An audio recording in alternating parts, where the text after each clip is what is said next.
ini saya banggakan, saya melihatkan Pak Ketua dan Wakil Ketua beserta seluruh anggota yang saya banggakan rekan-rekan Satpol PP dan kami dari bagian hukum terkait dengan apa yang sudah berjalan selama ini, bagaimana yang disampaikan oleh Pak Ketua dan Wakil Ketua,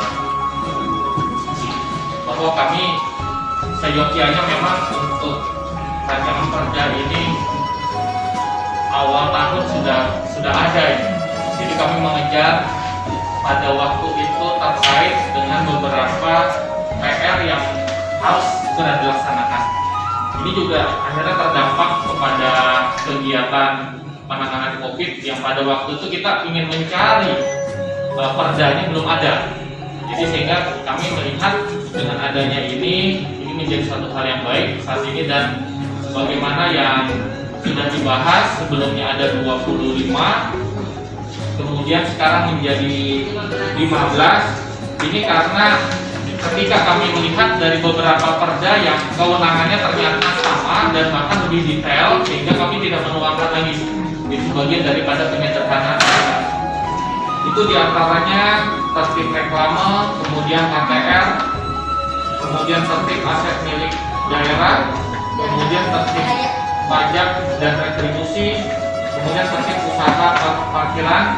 Nah, ini yang sebagaimana waktu itu ditanyakan dalam DIM juga termasuk tertib-tertib lainnya yang sudah kita sesuaikan dengan peraturan yang sudah ada sebelumnya. Mungkin itu yang terkait dengan beberapa yang awalnya itu banyak tertib, sekarang kemudian berkurang menjadi 15. Kemudian terkait dengan substansi yang ada di dalam raperda ini, tentunya dari masukan Bapak Ibu Pansus kami sudah menyusun, artinya sebagaimana yang kami coba apa yang paling penting di dalam perda ini supaya bisa diakomodir.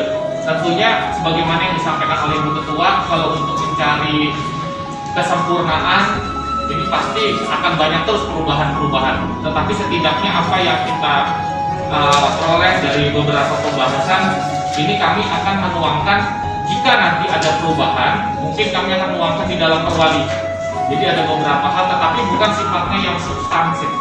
Karena ada yang terkait dengan tertib ini, kalau kita tujuannya kepada penegakan hukum dari sisi administratif, ini harus sesuai dengan norma-norma. Nah, ini yang jangan sampai kita mengikat di dalam perda ini sebuah aturan yang sangat ketat, tetapi dalam pelaksanaannya justru malah nanti akan bertentangan. Itu yang kami hindari supaya jangan sampai nanti kita diuji materi juga dengan perda ini. Kemudian yang ketiga, untuk hal-hal seperti istilah-istilah, kami melihat memang harus sinkron dengan aturan yang di atas. Saya sepakat dengan itu tadi, istilah yang digunakan minol. Mungkin saat ini mungkin diperpanjang dan disebut dengan minuman beralkohol minol, gitu kan. Jadi ini supaya jangan sampai nanti salah-salah istilah di dalam perda yang kita buat ini.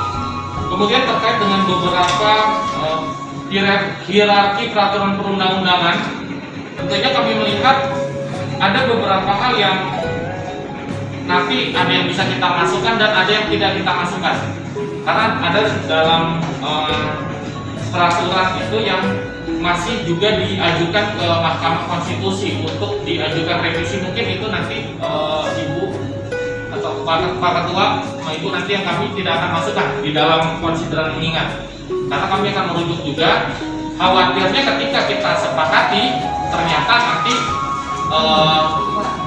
berubah untuk menghindari. Jadi nanti kami akan mencoba menyederhanakan, tetapi itu tidak menjadi alasan kami untuk menunda lagi adanya perda ini, kami sambil berjalan. Kemudian terkait dengan beberapa hal yang kami lihat di dalam substansi pelaksanaan sanksi ini, ada satu sanksi administratif yang masih debatable. Apakah itu harus dituangkan di dalam pasal tersebut atau dikumpulkan berdasarkan kategori? Ini mungkin yang kami masih butuh masukan dari Bapak dan Ibu sekalian, bagaimana supaya nanti ketika kita membaca dari peraturan ini lebih mudah. Mungkin itu yang bisa saya sampaikan, Bapak.